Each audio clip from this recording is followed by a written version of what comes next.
গোলামি করে কতদিন? পরিবর্তনের সুযোগ এসেছে। বাংলাদেশ পরিবর্তন চায়, সংস্কার চায়। পরিষ্কার হুঁশিয়ারি, এবার আর কোনো ছাড় নয়। দেশের সংস্কৃতি, বিনোদন জগৎ থেকে শুরু করে সর্বস্তরে যারা বিতর্ক আর সস্তা চটকদার জিনিস ছড়াচ্ছেন, তাদের সবাইকে এক হাত নিলেন এনসিপি নেতা ও তরুণ প্রজন্মের জনপ্রিয় মুখ হাসনাত আব্দুল্লাহ। কিন্তু হঠাৎ কেন এই কড়া হুঙ্কার? কার উদ্দেশ্যে তার এই সাবধানবাণী? ছোট পর্দার এই সময়ের অন্যতম আলোচিত এবং গ্ল্যামারাস অভিনেত্রী কেয়া পায়েল। সম্প্রতি তার বেশ কিছু নাটক এবং সোশ্যাল মিডিয়ার কর্মকাণ্ড নিয়ে নেটিজেনদের একাংশের মধ্যে তুমুল সমালোচনা চলছে। বিশেষ করে বিনোদন জগতে সুস্থ ধারা আর নৈতিকতার অভাব নিয়ে সাধারণ দর্শকরা যখন সামাজিক যোগাযোগ মাধ্যমে ক্ষোভ প্রকাশ করছেন, ঠিক তখনই সামনে এলো হাসনাত আব্দুল্লাহর এই বিস্ফোরক মন্তব্য।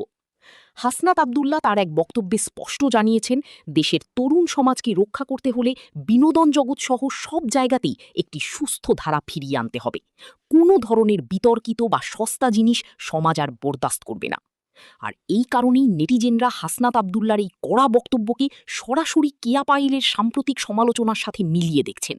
সামাজিক যোগাযোগ মাধ্যমে রীতিমতো তোলপাড় চলছে। অনেকে বলছেন, বিনোদন জগতের এই ধারার তারকাদের জন্যই আসলে এই ধরনের কড়া হুঁশিয়ারি এখন সবচেয়ে বেশি প্রয়োজন।